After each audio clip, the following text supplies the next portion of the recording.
19 രാജ്യങ്ങൾക്കുള്ള green card ഒഴിവാക്കിക്കൊണ്ട് അമേരിക്കയിൽ വലിയ ബഹളമാണ് ട്രംപ് ഉണ്ടാക്കാൻ പോകുന്നത്. പ്രത്യേകിച്ച് അഫ്ഗാനിസ്ഥാനിൽ നിന്ന് ലക്ഷക്കണക്കിന് ആളുകൾ അവിടെ വിസയില്ലാതെ കുടിയേറിയിട്ടുണ്ടെന്നും സകല പേരെയും കുടിയിറക്കുമെന്നാണ് ട്രംപ് പറയുന്നത്.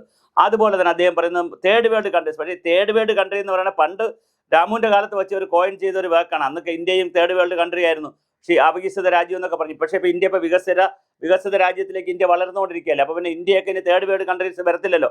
മൂന്നാം ലോക രാജ്യങ്ങൾ എന്ന് പറയുന്ന ഒന്നാം ലോകം എന്ന് പറയുന്നതാണ് അമേരിക്ക, റഷ്യ, ചൈന, ജപ്പാൻ ഒന്നാം ലോകം. പിന്നെ രണ്ടാം ലോകത്തിലാണ് ഇന്ത്യ പോലുള്ള രാജ്യങ്ങൾ. മൂന്നാം ലോകം എന്ന് പറഞ്ഞാൽ വളരെ പാവപ്പെട്ട ആഫ്രിക്കൻ കൺട്രീസ്, ബംഗ്ലാദേശ് പോലുള്ള, ശ്രീലങ്ക പോലുള്ള ചെറിയ ചെറിയ കൺട്രീസ്, വളരെ ദരിദ്രരായ കൺട്രീസ്. പക്ഷെ അതിലിപ്പോൾ അതിലത്തെ പല രാജ്യങ്ങളും വളർന്നു. അവർ സാമ്പത്തികമായി പല രാജ്യങ്ങളും മുന്നോട്ട് പോയി വളർന്നു, വലിയ രീതിയിലൊക്കെ വന്നു. അപ്പോൾ ഇനി ആരാണ് ഈ മൂന്നാം ലോകം എന്നുള്ള അറിയത്തില്ല. എന്തായാലും മൂന്നാം ലോകത്തിലുള്ള ആളുകളെ എല്ലാം അവിടെ നിന്ന് ചവിട്ടി പുറത്താക്കുമെന്നാണ് അദ്ദേഹം പറയുന്നത്. വിസ കൊടുക്കാൻ പറ്റില്ല, പിന്നെ ഗ്രീൻ കാർഡ് അവിടെ നിന്ന് ഇല്ലാതാക്കും, വിസ തരത്തില്ല.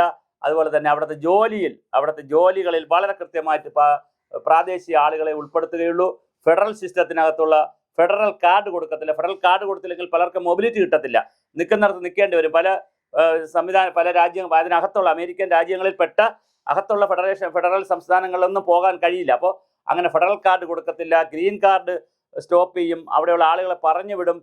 നേരത്തെ തീരുവ ഏർപ്പെടുത്തുമെന്ന് പറഞ്ഞ് വലിയ ബഹളമാണ് ഉണ്ടാക്കിയത്. 25% തീരുവ ഇന്ത്യക്ക് ഏർപ്പെടുത്തി, പിന്നെ 50% പല വസ്തുക്കൾ ഇറക്കുന്നുള്ള തീരുവ. ചൈനയ്ക്കെതിരെ തീരുവ കൊണ്ടുവന്നു, റഷ്യക്കെതിരെ വലിയ പ്രതിരോധം കൊണ്ടുവന്നു.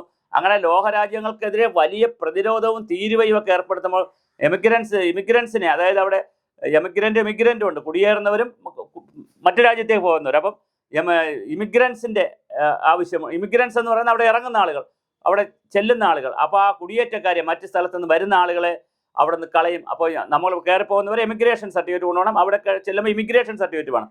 അപ്പോൾ ആ സർട്ടിഫിക്കറ്റ് കൊടുക്കത്തില്ല എന്നാണ് ട്രംപ് പറയുന്നത്. അപ്പോൾ എന്തായാലും മുഴുവൻ പേരെയും കൈകാര്യം ചെയ്യാൻ ട്രംപ് തീരുമാനിച്ചിരിക്കുന്നു. പ്രത്യേകിച്ച് ഡിസംബർ 4-5 തീയതികളിൽ വ്ളാഡിമിർ പുടിൻ, റഷ്യൻ പ്രസിഡന്റ്, ഇന്ത്യയിൽ വരുന്നുണ്ട്, മോഡിയെ കാണുന്നുണ്ട്. അപ്പോൾ വലിയ പ്രതിരോധ ഇടപാടുകളാണ് ഇന്ത്യയും റഷ്യയുമായിട്ട് നടക്കാൻ പോകുന്നത്.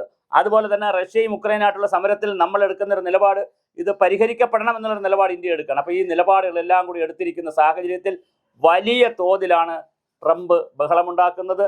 ട്രംപ് എന്തായാലും വലിയ പ്രശ്നങ്ങളുണ്ടാക്കി. 19ഓളം രാജ്യങ്ങളുടെ ഗ്രീൻ കാർഡാണ് കട്ട് ചെയ്യുന്നത്, 1-2 അതുപോലെ തന്നെ തേർഡ് വേൾഡ് കാർഡ്, എല്ലാം കൂടി 50-60 രാജ്യങ്ങൾക്ക് ഇനി അമേരിക്ക പോകാൻ കഴിയില്ല. മാത്രം അവിടെ നിൽക്കുന്നവർ തന്നെ ഒഴിഞ്ഞു പോകണമെന്നാണ് പറയുന്നത്. വലിയ ശുദ്ധീകരണ പ്രക്രിയയിലാണ് അമേരിക്ക ഏർപ്പെട്ടിരിക്കുന്നത്.